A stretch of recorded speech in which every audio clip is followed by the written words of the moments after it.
कई साल पहले की बात है। एक छोटे से गांव में एक साधु बाबा रहते थे। उनका नाम था बाबा शिवराम। बाबा का जीवन सदैव एक रहस्य बना रहा। वे न तो किसी आश्रम के स्वामी थे, न ही किसी बड़े मंदिर के पादरी, लेकिन उनका जीवन लोगों के लिए एक बड़ी शिक्षिका बन गया था। बाबा शिवराम का विश्वास था कि किसी व्यक्ति का जीवन ही सबसे बड़ा यज्ञ हो सकता है और यही कर्मयोग का सच्चा रूप है। उनका मानना था कि हमें किसी के लिए कुछ भी त्यागने की जरूरत नहीं है, बल्कि हमें अपना हर कार्य ऐसे करना चाहिए कि वो स्वयं एक बलिदान बन जाए। बाबा शिवराम का हर दिन एक उत्सव था, लेकिन यह उत्सव बाहरी दुनिया से नहीं, बल्कि भीतर से आता था। उनका मानना था कि जो व्यक्ति हर कार्य को एक तपस्या की तरह करता है, वो उस कार्य में दिव्यता पा सकता है। उनका जीवन यही सिखाता था कि जब आप किसी काम में पूरी निष्ठा और समर्पण के साथ जुट जाते हैं, तो वो काम अपने आप एक यज्ञ में बदल जाता है। उनके पास एक सरल सा सूत्र था, जब तुम जो कुछ भी कर रहे हो, उसे प्रेम और समर्पण से करोगे, तो वह काम सिर्फ तुम्हारा नहीं, बल्कि समस्त जगत का होगा। बाबा शिवराम का एक नियम था, वे कभी भी किसी से कुछ नहीं मांगते थे। वे हमेशा दूसरों की सेवा में लगे रहते थे, लेकिन कभी भी बदले में कुछ नहीं लेते थे। एक दिन एक व्यापारी बाबा के पास आया और उसने कहा, बाबा, आप बहुत कुछ करते हैं, लेकिन आप खुद के लिए कुछ क्यों नहीं लेते? बाबा मुस्कराए और कहा, जो कुछ भी मुझे चाहिए, वो मैं पहले ही पा चुका हूँ। जब किसी कार्य को प्रेम और निष्ठा से किया जाता है, तो वह कार्य आपके भीतर एक गहरी तृप्ति का अनुभव कराता है। मैं अपने जीवन में जो भी करता हूँ, वह मेरे लिए ही नहीं, बल्कि पूरी मानवता के लिए है। वो व्यापारी हैरान रह गया। उसे समझ में नहीं आया कि एक आदमी जो भिक्षाटन करके जीता है, कैसे ये कह सकता है कि उसने सब कुछ पा लिया है।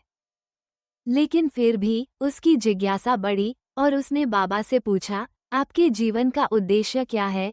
बाबा ने शांतिपूर्वक उत्तर दिया, मेरा उद्देश्य तो केवल यही है कि मैं जिस भी काम में हाथ डालूं, वो काम एक बलिदान बन जाए। इस दुनिया में हर व्यक्ति किसी न किसी रूप में बलिदान कर सकता है। बलिदान केवल किसी को भोगने के लिए कुछ छोड़ने का नाम नहीं है। बलिदान का असली अर्थ है बिना किसी स्वार्थ के, पूरी निष्ठा और समर्पण से किसी कार्य में जुड़ना। ये सुनकर व्यापारी सोच में पड़ गया। वो ये समझने लगा कि वास्तविक बलिदान न तो किसी वस्तु का त्याग है, न ही किसी शरीर का बलिदान। बलिदान तो तब होता है जब हम किसी कार्य को पूरी मेहनत और एकाग्रता से करते हैं और उस कार्य के परिणाम की चिंता नहीं करते। बाबा की यह बात उसकी आत्मा तक पहुंच गई। वो समझ गया कि असली यज्ञ तो यही है कि हम अपने जीवन को बिना किसी स्वार्थ के, पूरी निष्ठा के साथ जीते हैं। एक दिन बाबा शिवराम ने एक युवा साधक से कहा, तुम अपने जीवन में जितने भी कार्य करते हो, उन्हें ऐसे करो जैसे तुम भगवान की पूजा कर रहे हो। जब तुम किसी से प्रेम करते हो, तो उस प्रेम को किसी लाभ के लिए मत देखो। जब तुम सेवा करते हो, तो वो सेवा किसी स्वार्थ से मुक्त हो। यही जीवन का असली यज्ञ है। समय के साथ बाबा शिवराम का प्रभाव गांव भर में फैल गया। लोग आने लगे और बाबा के साथ कुछ समय बिताकर वे जीवन के गहरे अर्थ को समझने लगे। एक दिन एक महिला ने बाबा से पूछा, बाबा, मुझे अपने परिवार की देखभाल करनी है, मैं कैसे जानूं कि मैं सही काम कर रही हूँ? बाबा मुस्कराए और कहा, जैसे तुम्हारा हृदय प्रेम से भरा हुआ है, वैसे ही तुम्हारे हर कार्य में प्रेम का विस्तार होना चाहिए। जब तुम परिवार की देखभाल करती हो, तो उसे बिना किसी शिकायत और नकारात्मक भावना के करो। यही असली बलिदान है। तुम जो कर रही हो, वह कार्य तभी सही है जब वह तुम्हारे भीतर से निकले प्रेम और निष्ठा का प्रतीक बने।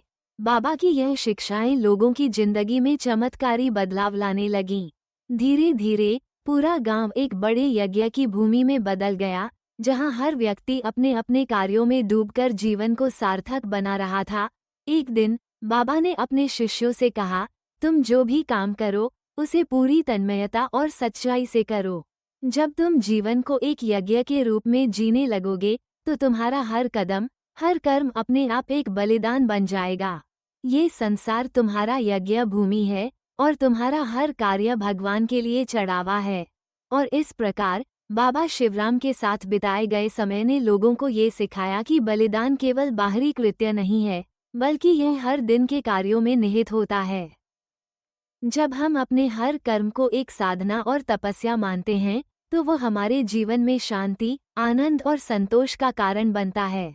इस ज्ञान के साथ हर व्यक्ति ने अपने जीवन को एक यज्ञ बना दिया और समाज में बदलाव की एक नई लहर शुरू हो गई।